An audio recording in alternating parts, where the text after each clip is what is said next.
Well, hello, everyone. Welcome to Share in the Chair, Sunshine Cathedral's midweek interview program. I'm Durrell Watkins, the senior minister, and our special guest tonight is the Reverend Dana Winter. Now, Dana is one of the, this happens a lot, right? Where people that I really enjoy but don't talk to enough in life, I get them to come on the show so I can have a nice visit with them, and then you just benefit also. Well, that's what's happening tonight. Is I always love hanging out and playing with Dana at conferences, and then I love hearing her speak when she speaks at these conferences. But our conferences are like every other year, and so this was a chance to get an extra visit in. But you're going to find her fascinating, like I do. She is an ordained divine science minister. She leads an independent New Thought church.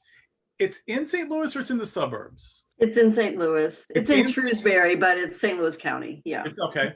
So it's, they're in St. Louis. It is a thriving church, which is not only good because you want your churches to thrive, but it's especially good because she started it. People who pioneer churches, sometimes they get it off the ground and that's so overwhelming, they just have to pass it off. And then sometimes it doesn't survive the pass off, but she started it, she kept it, it's thriving. And you're going to see in the next half hour or so probably why that is. So welcome, Reverend Dana Winter. Well, thank you very much. It's a pleasure to be here. So we have some questions. We always have planned questions designed for the guest. We always have one that all the guests have right at the end. But the three starting questions are tailor-made, and then whatever rabbits we chase. And so the first one, because the summer months, July and August, that's when all the New Thought organizations have their conferences, the INTA and Divine Science and UFBL. I think Anton, everyone has their conferences in the summer. And so for July and August, we're having New Thought luminaries here back to back. And so since that's sort of in the air for these weeks, how is it that I assume you weren't, maybe you were, you'll let us know. Like you're not probably second or third generation Unity or Religious Science or Church of Truth or whatever. I assume like most people, you probably found New Thought. How is that? And what was so life affirming or life changing about it that you stuck with it? I didn't really find New Thought. I kind of backed into New Thought through my experiences. I didn't go to like Unity or any of the churches or anything like that. I didn't even really read very much about it because I didn't even know it existed, honestly. I just had my own life I was busy with, and I was in a marriage that was not the best situation for me. Not that the person was bad or anything, just wasn't a good situation for me, very controlling. And I just began to experience things happening in my own life separate from what was going on with him, and found that if I was excited about something, if I found something that had purpose in it, if I was for something and something I loved, that things just moved into place very easily. So when we got married, we bought a house and I renovated it. And I love design. I didn't know I was going to go into design, but I love design. And so we found another house. Well, actually, I found another house I loved 2 years later. And so I convinced him we should get that, but we had to sell the first one. So I went out and got two contracts from one of the office supply stores and showed up there. And he said, "What are these for?" Because we were having an open house. I said, "Well, what if we sell the house today?" And he said, "That's ridiculous. There's no way we're going to sell this house today." And within 2 hours, we had two competing bids on the house, and we sold it that day. And that was, and I got bitten by the bug of renovating and design. And then we went and bought another house. And then we were in this neighborhood in the city that was kind of the whole north-south thing. The south part of St. Louis was all white. And our housing prices were very low, like in the 40s and stuff like that. And so when some people started moving in of color and different cultures, the really stubborn people that don't like change, let's call it that way, just dug in their heels and just like, this is terrible. Our whole neighborhood's going to go under and everything. So I got together in a living room with a group of people and started talking about how this was going to become the next cultural corridor of St. Louis, that this was going to be great. It's going to actually celebrate diversity. We're going to have all these great restaurants moving in and shops moving in, all these different cultures of music, everything we get to experience. And 2 miles down is Powell Hall, which is a symphony, and then Fox Theater, which is like Broadway theater. And we're going to get known as that. And everybody got all excited. Now, the people that weren't there were people who thought we were crazy for even starting up a neighborhood association. So we talked about this, and the whole room just, you could just tell the energy change. And within about a week and a half, it showed up in when we had newspapers, because we're going back to 1980 something now. The paper was describing our neighborhood as the cultural corridor of St. Louis, just like that. The very phrase you used. Exactly, the very phrase I used. And all of a sudden, the rent-to-own businesses went away, and used appliances went away, and all these unique shops and restaurants started going in, and it was amazing. And then I was asked to be on a talk show on public radio, and we decided to do something where we highlighted the homes, the architecture, because it was beautiful Victorian architecture with inlaid floors, pocket doors, stained glass, everything. And we're right next to a Victorian park, and I mean, we just, libraries there, everything's there. True neighborhood where you could live there and walk to things. And so anyway, I decided to coin that the art of city living. And when I was getting ready to go to this one home that was going to host this event, we decided we were going to have musicians from the symphony that lived in the neighborhood come up there, that authors were going to be there with their books that lived in our neighborhood. So people could start seeing who lives in our neighborhood, and the teachers and everybody. And as I was leaving to go to the event that I promoted on the radio, my husband stopped me and he said, "I don't want you to be disappointed if nobody shows up at this tonight." So it's only one block over. I round the corner and there's a whole line of people coming into this event. And that goes on all weekend. And a person who was in marketing said, "How did you do this?" And I really couldn't answer that question. Mm-hmm. But I started noticing more and more that when you visualize what you love, that you attract more of it. Wow. And that is like the beginning of me moving into New Thought. And I started noticing that more and more and more, that when I decided to go into design, everything just started falling into place for me. Right. And finally, somebody gave me a copy of Arnold Patton's You Can Have It All, which is a nice little overview book about spiritual principles, universal laws.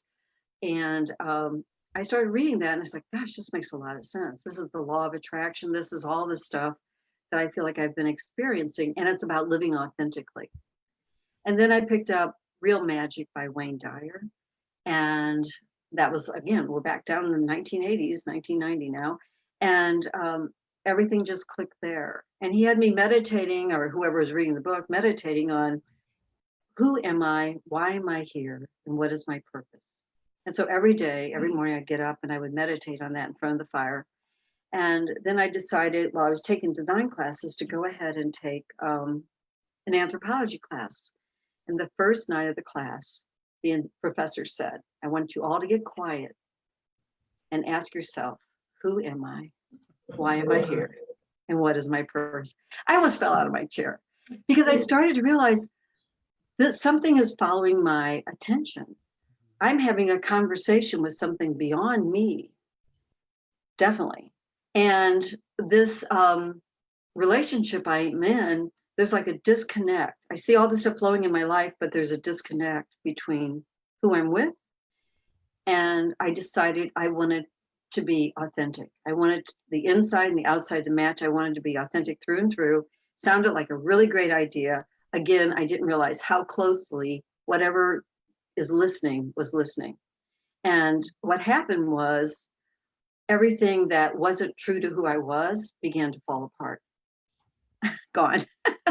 And so I learned about New Thought experientially. Mm. I saw it in my life. And I did design for 20 plus years, and clients came to me and I did special event design. I taught design. I did all kinds of stuff. I loved it until one day I didn't care anything about any things anymore. And then I went to a counselor and he said, well, what's important to you? And I said, just how all of this works. Now this is like, 20 years after I'm married. And he said, well, have you ever considered being a minister or a spiritual teacher? And I just started crying. I couldn't understand why I was crying.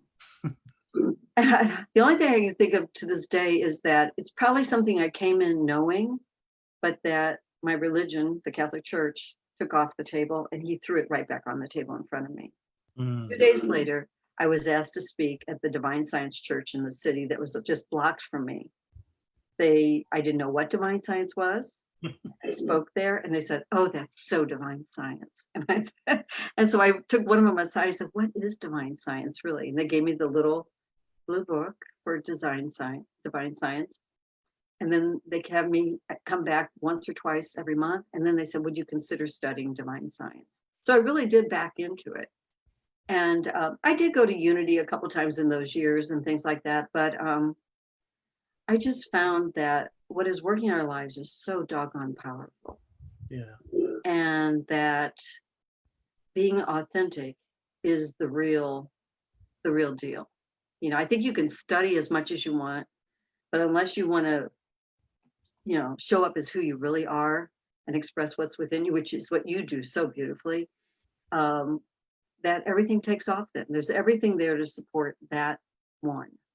So when that first church, you assume, okay, I'm in a spiritual atmosphere. Everybody's going to be spiritual here. There's not going to be any egos. There's no egos in anything. And when that fell apart, I was so happy there. I just couldn't believe that this was happening to me. I went from 5 people attending to 55 people attending in about 9 months. I loved it. The people coming loved it. And they let the board decided who is going to become a member and who will not. And they finally started saying nobody else could become a member of the church. And I thought, that's so weird. And then I realized that they were counting votes. They wanted to keep their board positions, and all this new energy was coming in. So it fell apart. And I climbed in bed and had my Emos is a local pizzas and Diet Cokes and candy bars in bed for about a month. And then it was like a voice just said, what are you waiting for? You already have a church. You have the people. And then I realized the people are the church. What you lost was not the church. They came along with you. And so then I started Up Harmony Fellowship. And that's been going 12 plus years now. And it's been wonderful every day. I just love it. Excellent. So that's how I got into it. That's amazing. Did you notice, I don't know that I've ever heard anyone with quite that experience though, that you had visualized a thing, you had affirmed a thing, you had infused it with emotion, and then you had a manifestation. Well, that's exactly how it's supposed to work. Right. Right. But you hadn't read that or heard that. Right. It feels almost like, Melinda Kramer, is there a power in this vast universe that can heal me? Like she just figured it out and, put it out there and it came back. And then, we have divine science. You had this Melinda experience where it's just like, you just lived a moment, and then that was it. That was the thing. I like that term, the Melinda experience. Yes. I think all of us can have that experience, because what we're talking about is within us, and the teachings are actually within us, and we're just being reminded of what we already know that's been covered up by the social self, the whole thing we move into. It's just kind of like blocks it. We lose our story, because I think that whatever is available to us has to be available to all, everywhere. Even the people who have never heard our stories, don't know what divine science is, don't know what religious science is, have never heard of the Bible. They don't know who Jesus is. They're on some remote island, but it has to be available. It has to be. Otherwise, God is not everywhere, and God is not within everyone. Right. And the teacher's not available to all. So I think that's where a point of power is, when we always remember that we already have everything we need within us, and that we can journal, ask for guidance, we can, and then look for it to come in many different ways. But a lot of times when things fall apart, they're actually falling together. And when things aren't going the way you want them to go, that's just what no looks like when it comes to guidance. And when things fall into place, that's yes. And when you're hitting your head against the wall, it means turn around and do something completely different than what you've been doing. And your personality gets attached to things, and our spirit is free. And so they're at odds with each other sometimes. And that's the common experience. We all get lost in our personalities. And we all know this, even if we were taught in a very dogmatic sort of way, even in that teaching is this experience, this is the truth. If you were, and this is probably true in the Midwest, it's certainly true below the Midwest, there's a lot of evangelical Right. And charismatic and sort of traditions. And they want you to have a conversion experience where you sort of invite Jesus into primacy in your life, in your consciousness. And you're supposed to feel changed and new and all of that. But Jesus for them is a symbol of God. Jesus represents God. So by having Jesus come into them somehow, they are expressing a unity with God. Right. If you grew up Catholic or high church Anglican, everything's the Eucharist. But the bread is Jesus and the Jesus is God, and you're ingesting the bread, it's unity with God. Right. And so when we still got outside of us coming into us. Yes. Right. So those of us who have said, okay, I like this unity with God thing, I don't necessarily want to take the 17 steps to realize it. I just want to know it.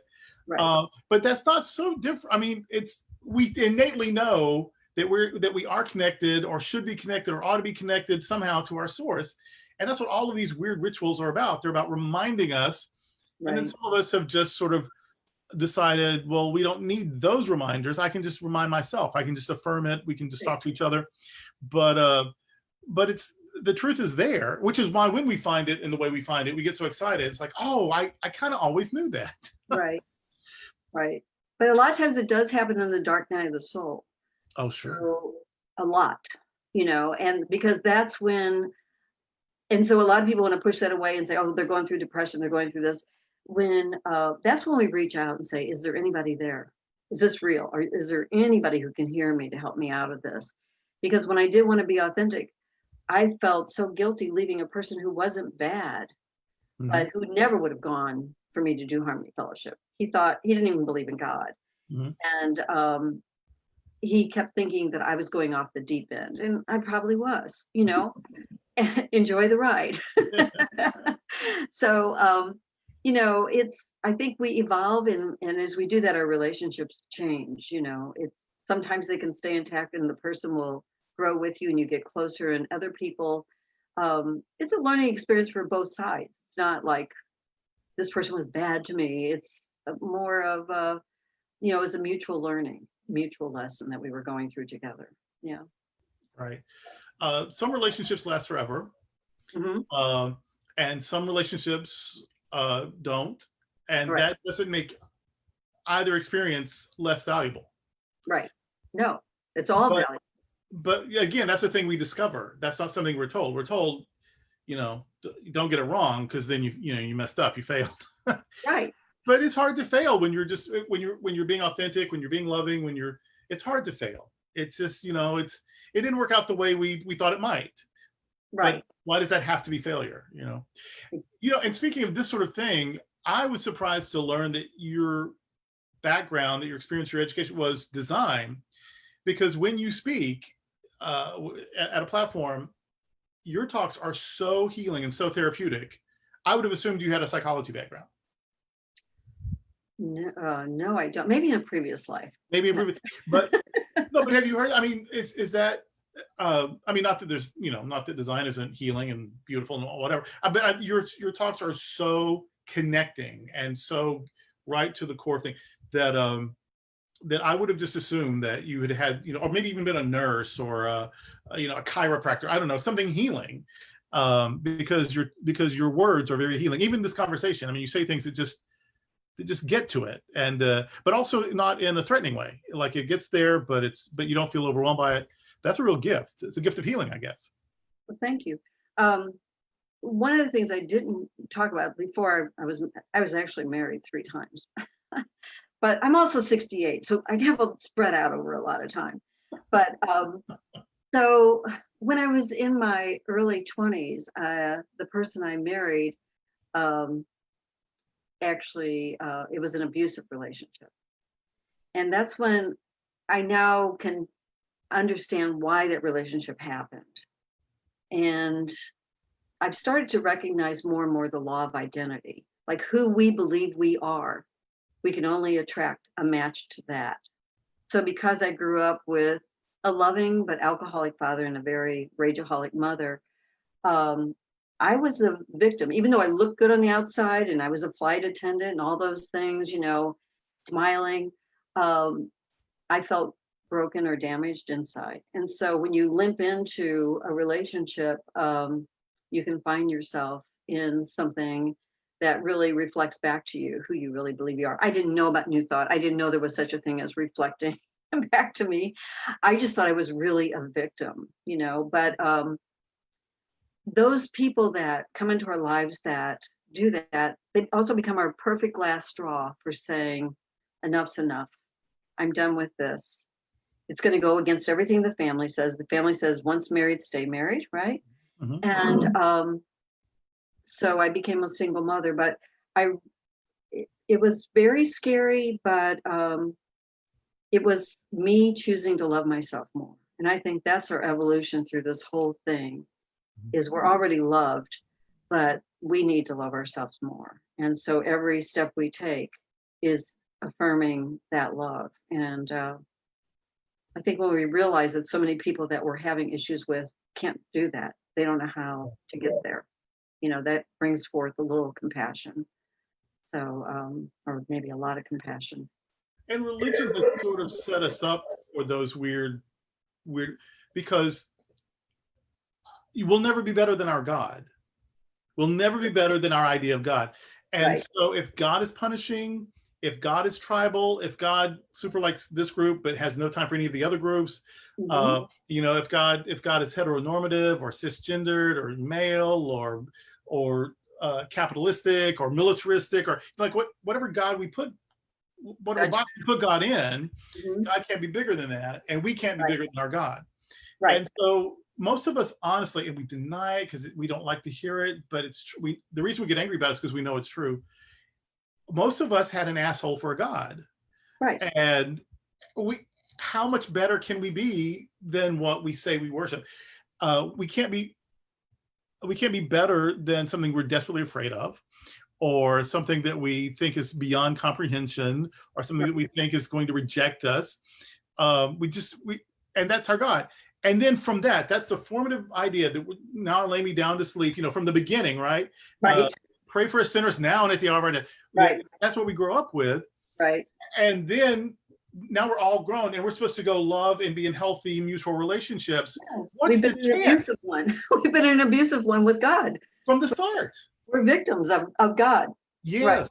You have free will, but I'll punish you from now until forever. Yeah. If you screw up. If you use it, yeah. Here's free will, but this is the way you have to use it. Well, that's not free. That's give me your money or your life. I mean, that's a hold up at the ATM machine. Right. But so we have such a bizarre understanding of even what love is. That's right. It's amazing. Right. That we ever get healthy at all, and that some of us, I don't blame people who give up religion, because better that than the religion you're holding on to, maybe.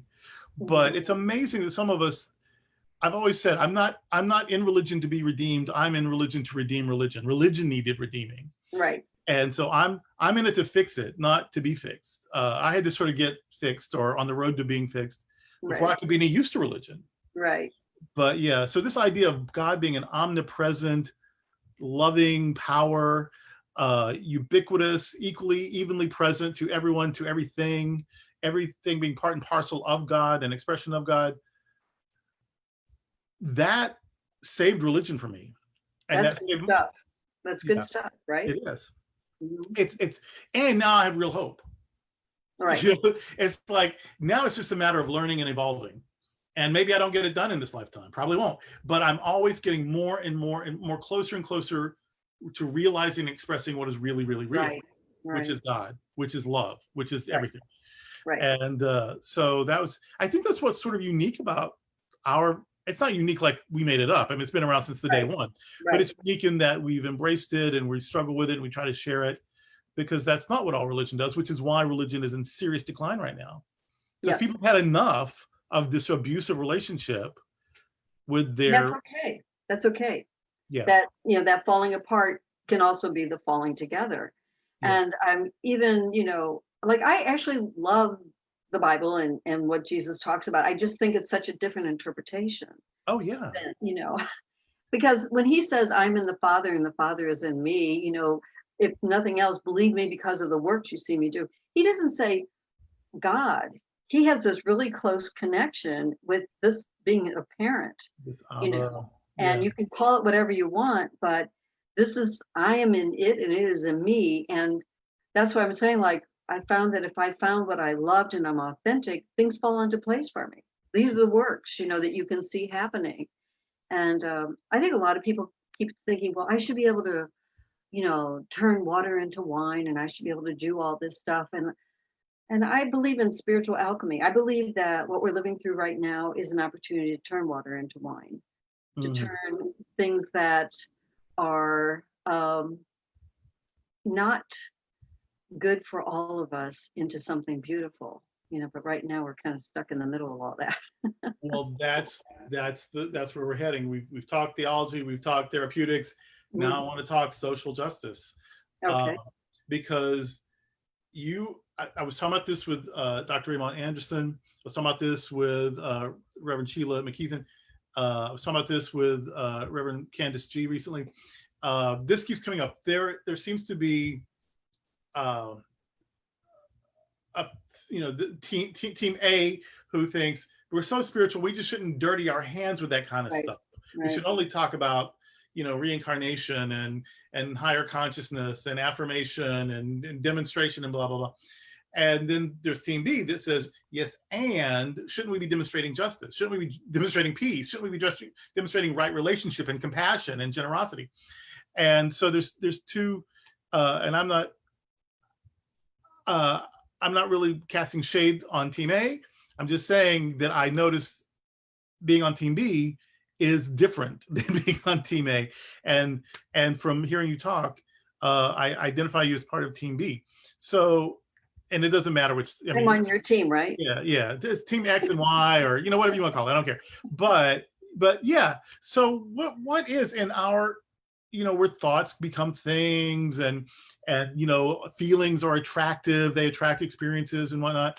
So in this philosophy that we have, how do we apply that to social justice? How do we use that to make the world better for everyone? I think our pioneers knew it. A lot of our pioneers were socialists and feminists, Right. and we lost that. And the philosophy is so appealing. It got adopted by athletes and business people and capitalists, and it worked because it works. Everyone wants it. Everyone wants it because it does work. But that just because it works for in this way doesn't mean it can't also work in this way. In fact, some of our earliest founders showed that it works this way. So how can we get back on the using these consciousness studies to heal our world? Well, Or as you did from the beginning, your neighborhood, or whatever. right, right. Yeah, because I I just think that we were given voices for a reason. Not just to say pretty affirmations, but also to have the uncomfortable conversations at times with people. I think the key, though, is not to do it. We have to maintain our own as we do these things. We have to keep our center and our peace. I think that's so important. Sure.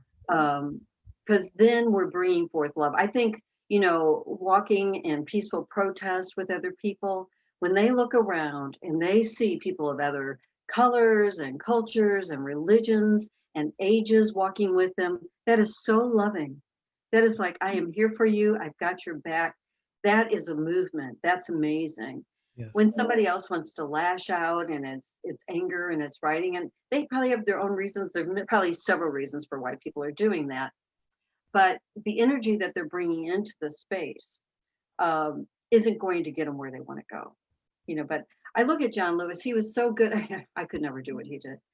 But on Bloody Sunday, when he's on that bridge and they're beating him and he's just letting it happen, and there's so many of them. That is so powerful. When you're looking at that, there's no doubt in your mind who's on the right side of that story, right? Right. There's no doubt in your mind. It's very powerful. And I even think Jesus was teaching that. He was very socially active. He was teaching people, like, if somebody asks you for your coat, take off all your clothes, because it was just so long for them to take off. He was telling how to peacefully get out of this situation and stay in your own power. Yeah. Or if they hit you, if they slap you in the face, turn your cheek. The churches have turned that into, you should be allowed, you should stay in abusive relationships. People can do whatever, they can walk all over you, can do whatever they want. No, he knew that it was illegal for them to hit you with the other hand, because that was considered the unclean hand before Northern toilet paper and, Charmin and all that good stuff. So he was telling them ways to do it in very wise ways. That's what we can do. How do we keep our center and be strong and know that we're right now in the hallway between what was and what will be. But we don't want to make the hallway our home.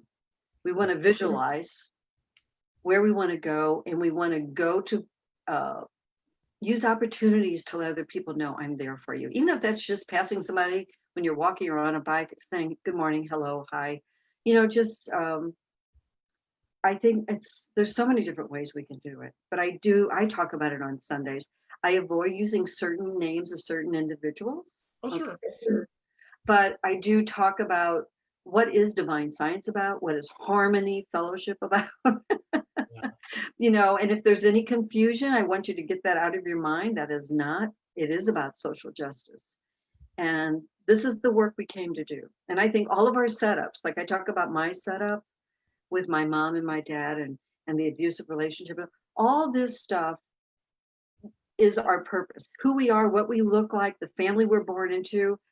This did not just happen to us. I believe we're eternal souls, that we have free will, and we stepped into knowing exactly what we stepped into.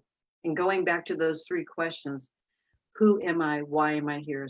What is my purpose? I think John Lewis knew what his purpose was. Yeah. And when you know, love. Yeah, and you knew what your purpose was. The setup isn't something bad that happened to you. It's all the material you need to do what you came here to do. And if you start to see it that way, now you can actually have compassion. You can relate to people. You can talk to people. You weren't born with a silver spoon in your mouth. You know what it's like to go through this stuff, and that you can put down the story and pick up a more empowering story, and that this is good. This is all really good stuff. And he had to go against his family. They didn't want him to get involved at 15 and 16 in this stuff. They wanted him like, lay low, just go along with it. Good for him. His authentic self said, no way. No way. You can't survive. You can't thrive. Well, you can survive possibly, but you can't thrive in this world unless you show up as who you really are. Yeah. And I think that's the spiritual path. I think that's the spiritual goal, is for us to live into our I amness, discover who we are, and then be that. And that's the miracle. That's the resurrection. That's the ascension. That's the healing. That's all the stories. That's the whole story. That's it. Yeah. And that's the fun stuff. Yeah. That's the adventure of a lifetime. That's having purpose is just like so energizing. And I need to remember your 3 questions. What are they? They are, who am I? Why am I here? And what is my purpose? And what is my purpose? those are going to replace my two questions. Whenever because my questions aren't really about knowing anything. My questions are when I'm spinning out of control, is sort of leading myself back to the moment. So my Right. questions are always, where am I? What am I doing? Right. Where am I? What am I doing? And well, where I am is on the sofa. What am I doing is I'm listening to the air conditioner or the rain or the dog snore, or like Right. it gets me in the moment. Get you into the present Yeah. moment. Right. So my questions are never really about knowing anything. They're about just being present and letting all the distractions go. But I need to know some stuff. So I'm going to start asking the questions that have answers. It brings you back to center. You know, it's like we all came in here to do something, to bring more love, more light, whatever you want to call it. But we came in to heal the world. I think we really did. And I think it's been going on since the beginning of time. The invitation has been there. But I think in our lifetime, more people have answered that invitation, have accepted it. You know, I just think about the changes since I've been here in my 68 years, the things I've seen as far as civil rights changing. I mean, we have a long way to go, but really a lot has changed. And I think about the stigmas around suicide and addiction, and Betty Ford, like cancer even. I mean, she had cancer and she had an addictive personality, and she used both of those and showed that she was real and authentic. And boy, the president and all of his staff were not happy about her coming out with, you didn't talk about the big C word back then even. And, but I think that when we use our voice, we actually start the healing process. A bunch of people who've been really quiet, trying to look like everything's okay, go, oh my gosh, I'm not alone. You know, what could be more healing than I'm not alone? That this is more the normal experience. What do you say to people in your congregation when they're freaking out? You know, it's one thing to hear about the horrors of the Trail of Tears, or of Japanese Americans being interred in World War II, right? Or the complete devastation of Hiroshima and Nagasaki, or the Jim Crow era atrocities, or women not being able to vote until my grandmother's lifetime. You know, all these things. And so that all sounds terrible, and it also sounds like it's over, and maybe, you know, that could never happen now. But now people look around, they see other terrible things, and they're sort of conflicted, that they want to care, they want to respond, but they also don't want to seem negative. They don't want to seem alarmist. I mean, how do you help people acknowledge what they're seeing without then also like throwing gasoline on their fire and they spin out of control? And like, I think it's a real concern. Like, I want to stay centered. I'm no good if I just spin out of control, but also I don't want to live in denial and act like I don't see what I see. No. The way I look at it is the big reset button was set. And I think we're living in the time of revelation. And even the people that we may see as our nemesis, as the problem, are actually the great revealers. Without them, we didn't know what was running and hiding around in the background that much. Right. And they were given a voice, and they showed up, and they removed their hoods, whatever little outfit they had on. And now we know what we're dealing with. And I think unless it's revealed, it can't be healed. So it's uncomfortable for us to go through the revelation, but it is so necessary, because otherwise we're going to just keep building something on a bad foundation, and not everybody's going to change. And the other thing that I think we have to remember is, we visualize what we would love to see. We do our part in it, but we're not doing this alone. We got to remember, we're not doing this alone. And there are more and more souls coming in, and young people are changing the family thoughts. Okay, they're saying, Mom, Dad, you know, I'm gay, or I'm in love with this person, or I'm doing this. And they love their child so much, or now they have a baby they didn't think they were going to have in their family. And there's no way they're going to let somebody talk bad about that baby. Yeah. And so I always call the children that come into the world the big guns, the ones that change the minds of the parents and make them see things differently. And now if you look at who's out there marching, a lot of the parents are out there. 200 mothers were locked arm to arm in Portland to protect the protesters. And when you saw them getting tear gassed and attacked, again, who's on the right side of that story? The peaceful ones that are protecting. And now I heard the latest was like there's 1,000 parents that are out there with their kids. And these are the people that live in the suburbs a lot. And so all, and all of a sudden they're having to look at everything differently.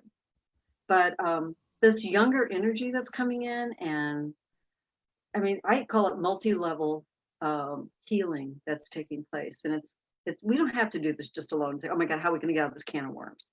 I love this one thing on Facebook where somebody said, they said there would be a handbasket. Where's my handbasket? Where's the handbasket? Where in hell? Where is it? So I think that's good. I'm not a big Facebook person, but another one I did like was, you can't change your friends, but you can change your friends. And I think a lot of us have learned that we can't afford certain people in our lives. They deflate us and we can't bounce back. We're not as resilient. So we got to choose wisely. But no, that's what I say. We're in a time of revelation and we're going to be fine. We're going to be fine. But to try to fix anything or build it on top of a bad foundation wasn't not going to work. See, folks, that's that therapeutic healing word I told you she was good at sharing. So that's good stuff. Well, we're almost out of time. Tell us about, because people are going to want to hear more of you now. So if they go to Harmony Fellowship online, are they going to, or on your Facebook or on YouTube, where can they find you and hear more of you? Harmony Fellowship online. We don't stream. I know you're teaching me stuff right now. But also. You upload later? What? You upload later?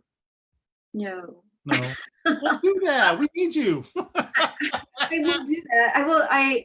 First of all, I got to get the technology behind me, so that's the key. I do need that person to walk through the door. But yeah, I'm on Facebook and we do, I'm really bad about it though, I have to admit. And then I have written a book, which was exactly what you were talking about. It's called God, connecting the dots. And it is, can you see it? God, connecting the dots. Okay, I didn't even know about this book. I need this book. Yes, you do. Okay. It talks about. It's on Amazon? Yes, it's on Amazon, and it's about the judgmental God and how we need to break up with that one so we can start having a nice, healthy relationship. Yes, okay. That makes sense for us, but that's what it's about, yeah. I like it. Stories. Mm-hmm. Excellent, thank you. And okay, so now it's time for, and also, I'm supposed to be plugging this in. Divine Science Biennial Conference is August 13th and 14th. And so divinesciencefederation.org, I think is where you can register for that. And it's online this year because of social distancing. And so if you like the kind of stuff we're talking about today, there'll be 2 days of talking about that kind of stuff at the Divine Science. I love Divine Science. Mm-hmm. Yeah, I love it. I do too. Good stuff, right? It is good stuff. So the final question, what happens when we die? Gosh, Durrell, I don't know. Right? I don't know. The only thing I ask everyone to see. I know you do. I know. And so I was thinking about this. I don't know. I don't know. How would I know? Why are you asking me? Well, my mother, she had Alzheimer's, and when she was dying, my mother was not religious. I never heard her say God once in my life. Not once. Nor did I ever hear her say I love you. Well, later on I did. We had a better relationship. But she was in the hospital. She had stopped eating, which is like the final phase of Alzheimer's, And but she was laying there pretty contented most of the time, but no short-term memory, no real memory of stuff. And so I went to see her the night before. Well, I went to see her every night, but I was there the night before she passed away. And I walked in and she said hi, and we were talking. Then all of a sudden she would look up over to her right, and she said, "It's so beautiful. There's so much love." Now this was weird because that's not the way my mom talks. She never said God. She just said, "We think it's so hard here, and it's just all so beautiful." And then I say, "Mom, do you know who I am?" "Yes, you're Dana. You're my youngest." There was 9 in our family. And then she'd go back and look at that, and she just had this incredible smile and light to her. And then I said, "So do you know who I am?" "Yes, you were here last night." So all of a sudden she had memory. and I was worried about you, and I told you to go home early, and I want you to do that again tonight. I said, so do you know you have 9 kids? And she said, oh, yes. And she named them all. And she said she loved all of her children, which my mother never said. There was always the favorites and stuff. But she gave me a little. Super healing moment. It was really a gift. It was really a gift. And so my conclusion was that while we're here, we have these hearts and we have hands and we smell and we hear and we have all these physical sensations and we have feelings. And so I think when we're here, we feel love, but when we leave, we are love. We go back to what love is. But here we get the experience of feeling, and we are peace already, but we feel at peace sometimes, and sometimes we feel like we're not at peace. So I think that's what it is. I think we just move back into what we really are, but not feeling it, but being it. That is That's super all beautiful. I can imagine. That's a perfect way to wind this up. This has flown by. Thank you so much for doing this. Yes, thank You know, I appreciate you so much, and I admire you, and I'm just so happy you made time for this. Thank you so much, Durrell. All right. You till next time, okay? All righty. Okay. Goodbye, Dana, and goodbye, everyone. God bless you. Bye-bye.